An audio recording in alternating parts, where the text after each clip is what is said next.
बिस्मिल्लाहिर्रहमानिर्रहीम। अस्सलाम वालेकुम रहमतुल्लाहि व बरकातुहू। हाय गाइस, कैसे हैं आप लोग। मैं उम्मीद करता हूँ अल्लाह ताला के करम से आप सब खैर खैरियत से होंगे और अल्लाह ताला आप सबको अपने हिफ्ज़ मान में रखे। मैं हाज़िर हूँ आज एक नए टॉपिक के साथ, नए टिप्स के साथ, नए मौजू के साथ, जो कि बहुत ही बेहतरीन है आपकी सेहत के लिए और मेरी सेहत के लिए। वो है सालिम मसरी के बारे में। सालिम मसरी को दीगर नामों से किस तरह पुकारा जाता है, इसको अंग्रेज़ी में सालिब लिखते हैं और अरबी में इसे सालिब मसरी कहते हैं, खुस्यतुल सालिब कहते हैं। फ़ारसी में इसे खाना रोबा या रद बोआ कहते हैं। इसके अलावा उर्दू और हिंदी में सालिम मसरी कागानी कहते हैं या बीरल गंदल बंगाली में कहते हैं। ये किस तरह का पौधा होता है, ये कैसे होता है, इसकी शक्ल कुछ इस तरह की होती है कि सालिम मसरी के पौधे को जब फूल लगते हैं तो ये 1 से 2 फुट ऊंचा होता है। पत्ते जड़ के नज़दीक से निकलते हैं और बच्ची की नोक की शक्ल के होते हैं और 2 से 5 इंच लंबे होते हैं। फूल 2-3 इंच लंबे होते हैं और गुलाबी रंग के, और शाखों के सरों पर बहुत इकट्ठे लगे होते हैं। जड़ एक हाथ नीचे की तरह ज़मीन में होती है। इसको साले पंजा या साले मसरी कहते हैं, या बिल्कुल गोल जिसकी को सालिब कहा जाता है। फूल मार्च में लगते हैं। मकाम पैदाइश जो इसका है वो कहाँ होता है, ये सतह समंदर से तकरीबन 3000 से 16000 मीटर बुलंदी तक होती है ऊंचाई वाले इलाकों में।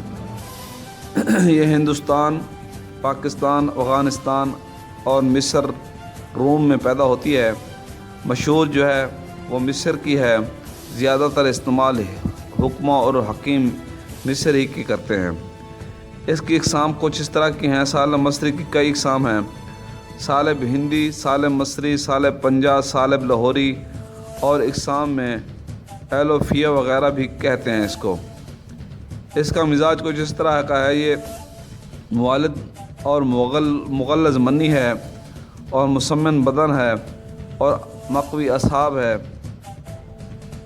इसके अलावा जो इसका इस्तेमाल है, सालिम मसरी को ज़्यादातर सफ़ूफ़ करके तक़वियत, बाह, तौलीद और मुगल्लज़ मनी के तौर पर इस्तेमाल किया जाता है और इसको खिलाया जो जाता है वह दूध के साथ खिलाया जाता है। ये मक़वी और मुमसिक है, क्योंकि मक़वी और मुमसिक जो भी चीज़ होती है वो हम बिस्तरी में रुकावट पैदा करती है और टाइम बढ़ा देती है। इसके अलावा ये पट्ठों को ताकत देती है। अक्सर सफ़ूफ़ जो मक़वी बाह के हुक्मा बनाते हैं उनमें सालिम पंजा या सालिम मसरी ज़रूर शामिल करते हैं। ताज़ा सालिम पंजा का मुरब्बा भी बनाने के काम आता है। इसका बारीक सफ़ूफ़ 1 चम्मच 1 प्याला दूध के साथ मिलाकर अगर पकाया जाए, इसमें खुरमे डाले जाएं तो ये मक़वी ग़िज़ा बन जाती है। इसके अलावा ये बाह के लिए बहुत फ़ायदेमंद है और ये फालज, लकवा और अमराज बलगमी के लिए भी बहुत मुफीद है, क्योंकि ये मक़वी बाह और मुगल्लज़ मनी है। इसके अलावा हम आपको एक छोटा सा टोटका बताएंगे जो कि बहुत ही ज़बरदस्त और आपको फ़ायदा देने वाला है।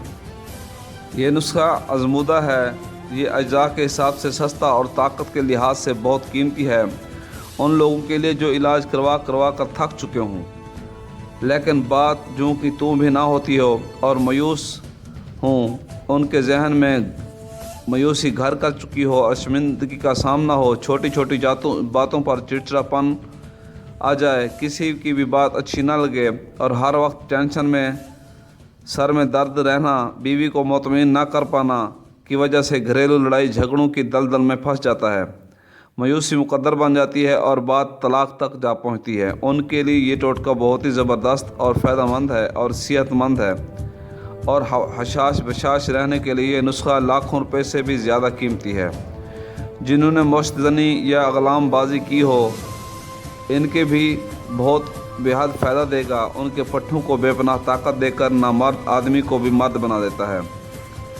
उसके इस्तेमाल से चौको चुबंद हो जाते हैं और تمام اعصاب جو اپنی ہی غلطیوں کی وجہ سے کمزور ہو چکے ہیں اور جن سے پاور بالکل ختم ہو چکی ہے، ان کے لیے لاجواب تحفہ ہے۔ اس کے استعمال سے دل دماغ مطلب اعضائے رئیسہ کو طاقت ملتی ہے، عضو میں کمی کا انتشار جو ہے وہ پورا ہو جاتا ہے، انتشار پورا اور مضبوط ہوتا ہے۔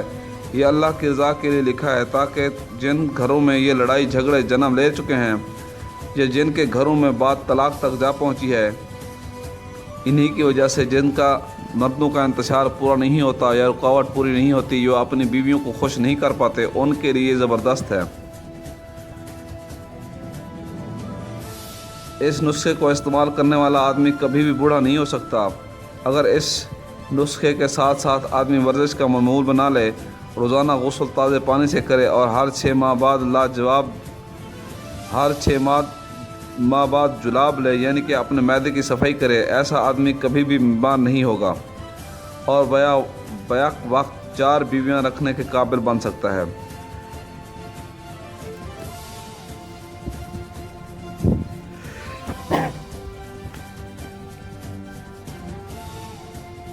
اگر یہ نسخہ کھانے والا شخص 4 شادیاں بھی کر لے تو چاروں بیویوں کو خوش کرے گا اور چاروں کو تھکا دے گا اور چاروں اس سے خوش رہیں گی۔ تو آئیے بتاتے ہیں نسخہ کیا ہے اور کیسے بنانا ہے۔ میں آپ کو اجزاء بتاتا ہوں۔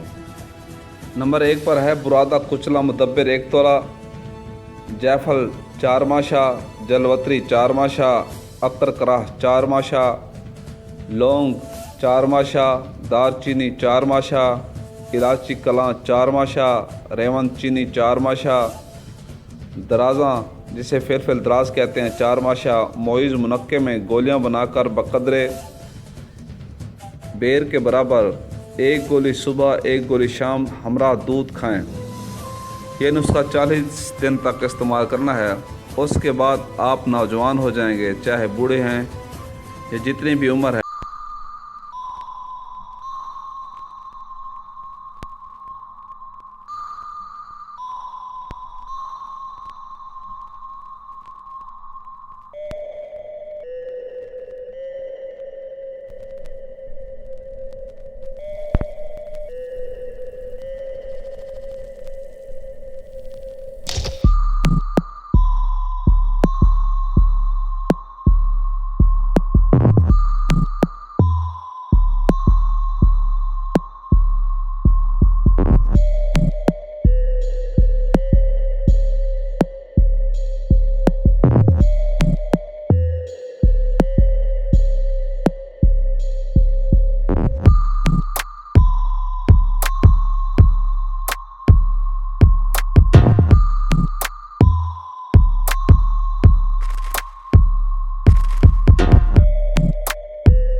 کریں گے تو مان جائیں گے، اللہ کے حکم سے ان کا نقص ختم ہو جائے گا اور اولاد والے ہو جائیں گے۔ اللہ تعالیٰ ان کو اولاد نرینہ عطا فرمائے گا، وہ بھی انشاءاللہ بیٹا۔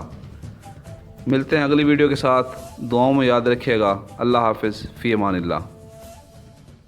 اسی لیے سالہ پنجہ یا سال مصری کو جوہر حیات یا جوہر مردانہ بھی کہتے ہیں، جس کے اتنے فائدے ہیں اور اتنے فائدوں کی وجہ سے یہ جوہر مردانہ جوہر حیات کہلاتی ہے۔